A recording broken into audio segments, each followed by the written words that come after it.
Hey everyone, today we're discussing what the survivors of Dead by Daylight did before the realm, their jobs, and what they were doing essentially before the entity took them, as they have a range of interesting backgrounds. I also want to briefly touch on what they could have become, if it's relevant. Yeah, let's get into it.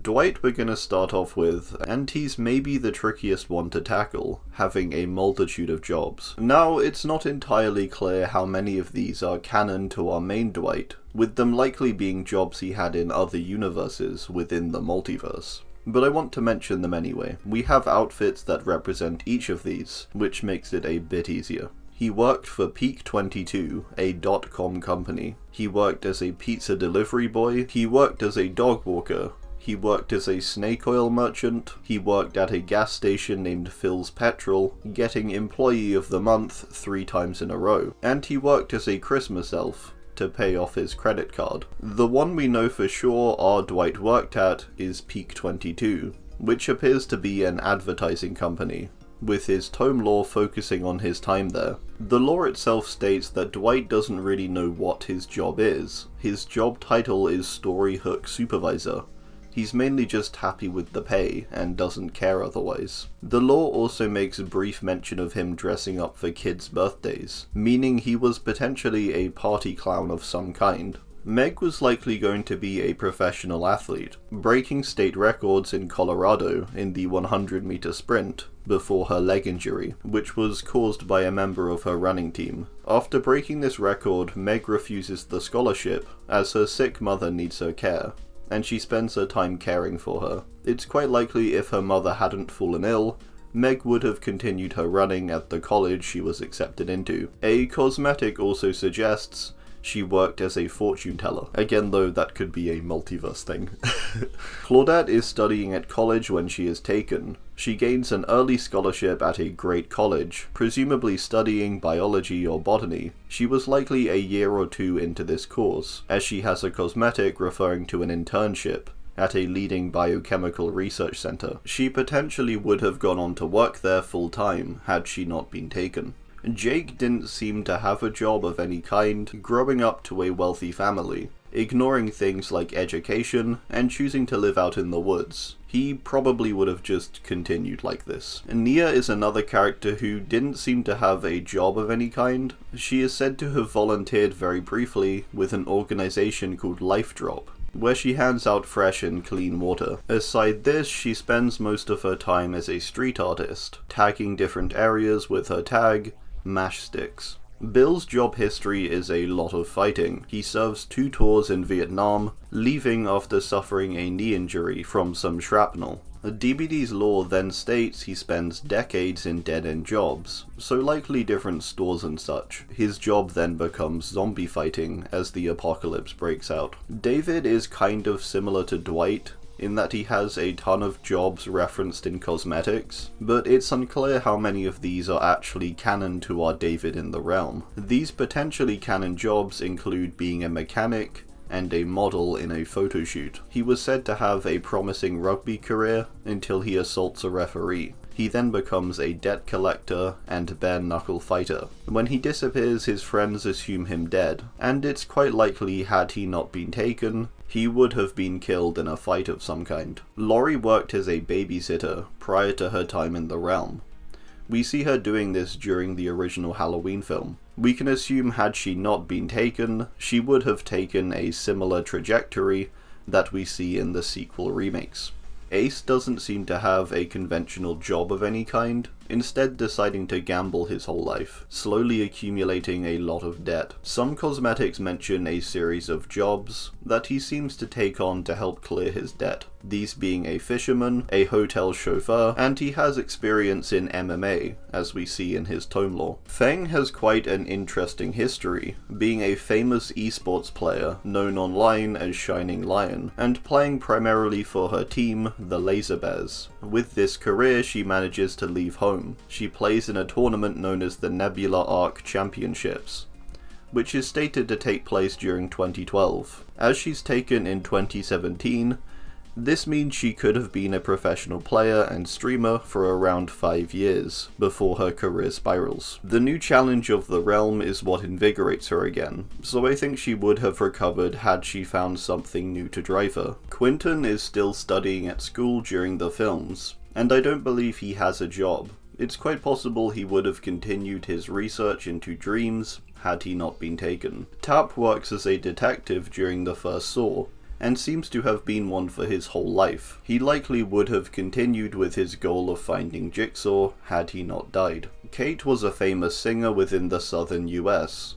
This seems to be her main job throughout her life, with her entering competitions and performing at festivals and bars. She also returned to her hometown in Pennsylvania to help her community. It's also referenced in a cosmetic that she performs in Japan. Adam is a teacher in Kagoshima, Japan. I don't think it's particularly clear what he teaches. His students are old enough, however, to attend a Trickster concert. We don't have much other than this to go on, and he likely would have continued as a teacher had he not been taken. It's quite possible he was a university teacher, around the same age that Spirit was, for example, with them both being in the same chapter. Jeff goes through a series of jobs as he goes through different phases of his life. He starts out as an artist while still at school, his first piece being the Legion mural he paints up Mount Ormond. He then goes on to work at a bar, and soon becomes a roadie, traveling around Canada. After getting injured at a concert, protecting someone, he goes to art school, and focuses on oil painting and digital art. He soon gets a job designing labels for microbreweries, and tattoos and album covers on the side. He probably would have continued with this peaceful life. Jane grows up always wanting to be in showbiz, starting out by auditioning for commercials. She then works at a radio station, and 4 months later as a co-host of a talk show named Quick Talk. She then gets her own show named The Jane Romero Show. She publishes a memoir and launches her own clothing line. Ash's first job is at Elk Grove's S-Mart, which is a hardware store, where he works throughout the 3 films. We then have an unclear 30-year gap of time, where he becomes an employee at Value Stop. During all this time, he is also of course slaying many demons. Nancy works as an intern at the local paper, the Hawkins Post. She is interning as a journalist, I believe, but is mainly made to do jobs like making drinks, with her having a toxic workplace, until she starts getting fed up and gets on with the journalism herself. She states in season 4 that she plans to go to college. Steve during Stranger Things season 2 is at school still, and in season 3 we see him get a job at Scoops Ahoy, an ice cream shop in the new Starcourt Mall. The mall is destroyed soon after though, and he ends up working in a Blockbuster type store with Robin. Yui's career throughout her law is her motorcycling. She starts out as a street racer, where she builds up a reputation and name for herself. She forms a gang, the Sakura 7, where she uses her earnings to support others. Zarina is a journalist and documentarian. She starts out by outing a fast food restaurant that exploits its workers. She dedicates her life to exposing the truth, and after her father is killed by a gang, dedicates her time to exposing the gang, her resulting film gaining her critical international acclaim. She would have likely continued her time as a documentarian had she not been taken, with her just starting a film on the Deathslinger. Cheryl, after godslaying in Silent Hill 3, is working at a crisis intervention center for troubled youth, where she works for 3 months and completes her training. On her first proper day, she is taken by the entity. Rough first day. She would have likely continued with this job had she not been. Felix is an architect in his law, by 23 being considered a prodigy and winning awards. He works at multiple architectural firms, before forming one with a colleague of his, named Lauren Golder, who we don't really know much about. Together they form an architectural firm, named Richter and Golder. His largest project is his restoration of Dyer Island, the same place his parents were taken from when he was a child, and where he too is taken from. He likely would have completed the project had he not been taken. Élodie dedicates her life to a very unique job, which is trying to find or uncover the entity's realm. She works for a mysterious person named the Collector, who gets her to recover ancient artifacts. This leads her to some tombs in Paris, investigating the twins,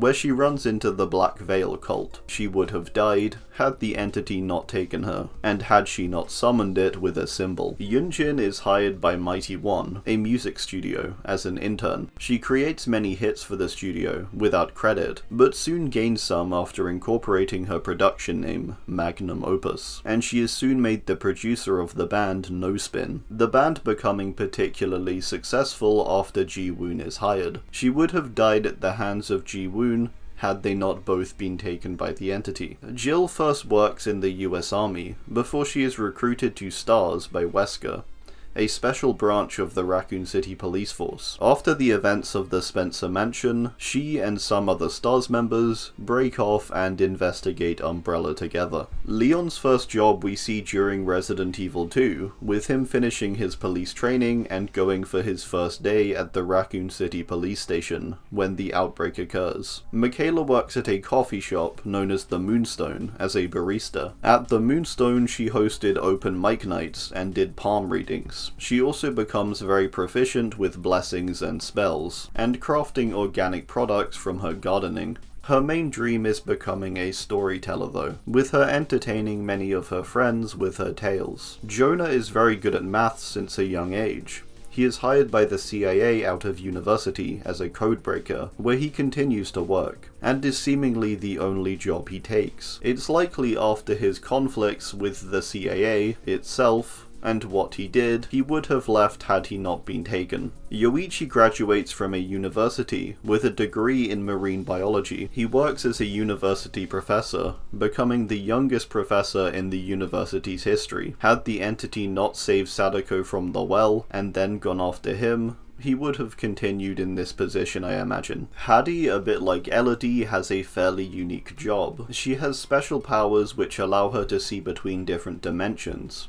Herself and her brother Jordan work for their uncle Stefan, who turned their investigations into areas of great darkness into a web series, and they gain much traction and go viral, having interest gained from crime and ghost hunting fans. Ada has quite a mysterious life, and who she is working for is always kind of up in the air in the Resident Evil games. I believe she works for a shady organization known as The Organization, and I believe is working for Wesker, around the time of RE2. Rebecca's first job is with STARS, as part of the Bravo team, with her being just 18. And very skilled in chemistry. She is also one of the members who goes to the Spencer Mansion. Vittorio has a rather interesting history, being one of the only survivors who isn't from the past 100 years or so. He is born to a wealthy family, and goes against tradition by studying philosophy over becoming a knight. His father becomes frustrated, and he goes to study with his uncle instead, who encourages him. He takes after his uncle, and helps him to collect rare artifacts. His research focuses into ancient history and civilizations. His research leads him to find out about the Observers. After finding a lead, he learns of the Black Veil, and he finds evidence of how to defeat the entity left by the Observers. His uncle dies, and he hires Tarhos and his company to help him find and free the Observers. Tarhos betrays him, however, and he scratches ancient symbols he previously found into the floor of his cell,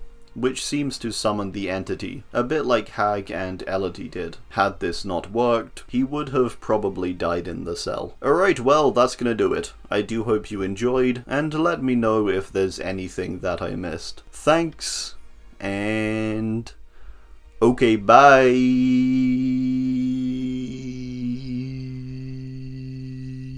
Thank you all for watching, I really appreciate it.